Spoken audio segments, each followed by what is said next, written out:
yaitu tentang masalah perbudakan. Al itu secara bahasa artinya adalah memerdekakan, dan secara syariat artinya adalah menghilangkan keperbudakan seseorang manusia, bukan untuk membeli atas orang lain, tetapi hanya untuk mencari ridhonya Allah Subhanahu wa Ta'ala. Nah, itu adalah al itu. Apa maksudnya? Maksudnya kita itu memerdekain budak. Jadi pada zaman dulu ya, modal awal kalau misalkan zaman sekarang itu mungkin nggak ada, tapi adanya budak-budak korporat atau enggak budak-budak apa tuh yang biasa lembur nggak dibayar ya, gitu-gitulah ya. Tapi bukan makna budak yang sesungguhnya. Tapi kalau misalkan sini al itu maknanya adalah kita itu ada niat baik buat memerdekakan budak dengan niat apa? Niatnya adalah ibadah kepada Allah Subhanahu wa Ta'ala. Jadi di sini maknanya sengaja ngebeli budak biar apa? Biar budaknya itu merdeka. Kalau misalkan zaman dahulu tuh ceritanya kayak misalkan ceritanya Abu Jahal ya, Abu Lahab, maaf ya, Abu Lahab. Abu Lahab itu ketika dia mendengar atau misalkan tahu bahwasannya keponakannya telah lahir, itu kan sangat bahagia sekali ya, sampai-sampai bisa memerdekakan budak. Nah itu maksudnya tuh maknanya alif itu kan memang sengaja memerdekakan budak, bukan buat dibeli budak ya, atau bukan karena menyenengin yang punyanya, tapi memang biar tidak ada lagi perbudakan. Itu maknanya al itu.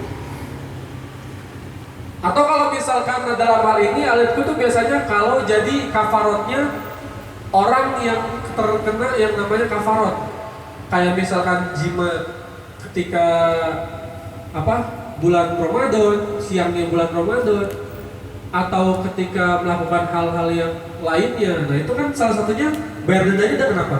Dengan memerdekakan budak ya. Atau orang yang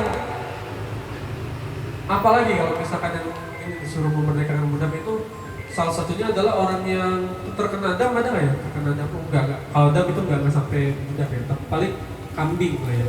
Nah, atau orang yang melakukan keharaman ketika melaksanakan haji itu ada salah satunya yang terkena namanya disuruh untuk memerdekakan budak. Seperti itu. Arkanul itki salah satu atikun wa mu'tikun wa sigotun. Dan rukun-rukunnya memerdekakan budak itu ada 3. Yang pertama orang yang pengen memerdekakan, yang kedua orang yang diperdekakan atau budak yang diperdekakan, yang ketiga adalah bentuk untuk memerdekakannya.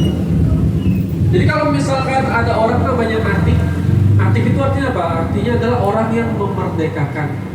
Makanya kalau ada perempuan namanya atik itu berarti dia merdeka ya, nggak dijajah. Berarti dia itu nggak dijajah kalau misalkan ada orang yang namanya atik. Syarat menjadi atik adalah Allah ya ta'allaqa bihi haqqun lazimun ghairu itqin yamna'u bainahu. Syarat orang yang boleh memerdekakan adalah dia itu punya hak sendiri atas apa-apa yang dia miliki secara keuangan.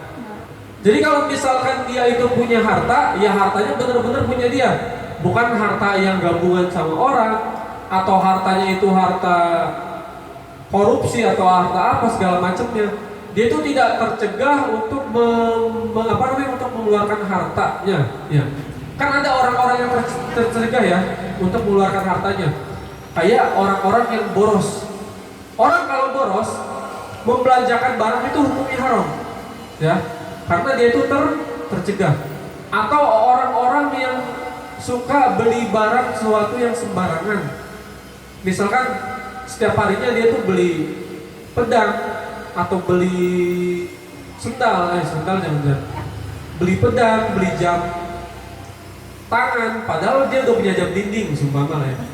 Atau misalkan dia tuh beli lukisan-lukisan yang nggak jelas. Pokoknya belinya itu nggak jelas semuanya ya. Nah orang-orang tersebut tuh kalau misalkan di dalam Islam itu terkena yang namanya batasan bahwasanya itu dia tuh nggak boleh membelanjakan harta lagi. Ya. Itu nggak boleh. Itu dihukumi sebagai orang anak kecil itu kalau misalnya di dalam Islam itu. Ya. Namanya itu supiah apa sih? Saya lupa tuh.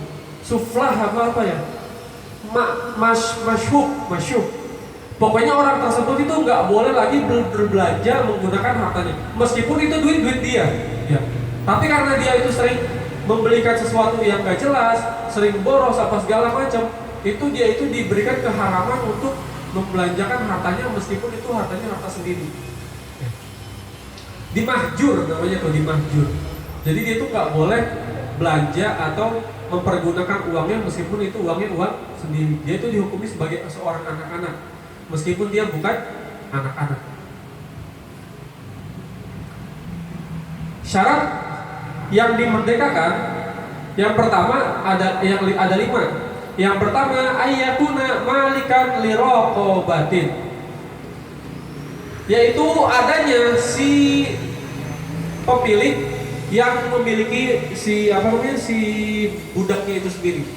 Jadi ada beberapa yang memang budak itu nggak punya tuan ya. Budak yang seperti apa? Budak yang kalau dia itu punya perjanjian atas tuannya. Sumpama, hai Fulan, kamu tuh jadi budak saya, tapi kalau misalnya kamu ngelakuin ini, maka kamu akan saya merdekakan. Nah ini kalau di dalam Islam hukumnya adalah manusia setengah merdeka. Ya. Budak yang setengah merdeka. Jadi ada budak, dia bisa merdeka kalau dia melakukan sesuatu yang diperintahkan sama tuannya. Dan ini tuh udah nggak bisa lagi yang namanya dijadikan sebagai untuk dimerdekakan. Kenapa? Karena dia udah pasti merdeka. Ya, entah ketika tuannya mati, entah ketika dia ngelakuin hal yang diomongin sama tuannya, maka dia itu udah pasti merdeka. Kalau yang itu nggak berhak lagi. Yang kedua, wa ayyakuna jaizan atasarruf. Yang kedua adalah orangnya memang berhak untuk melaksanakan sama kayak tadi ya, sama kayak si Atik. Jadi dia itu boleh mempergunakan harta. Wa ayyakuna ahlan litabbaru. Dan orangnya itu adalah orang yang suka menyumbang atau orang yang suka memberikan yang namanya sumbangan kepada orang lain atau dermawan lah ya, bisa dikatakan. Yang keempat, wa ayyakuna ahlan lil wala. Dan orang tersebut itu bisa yang namanya memerdekakan daripada seorang budak. Wa ayyakuna muhtaron. Dan orang tersebut melakukannya karena memang sengaja, bukan karena memang terpaksa. Nah jadi syaratnya ada 5. Syartus sigotul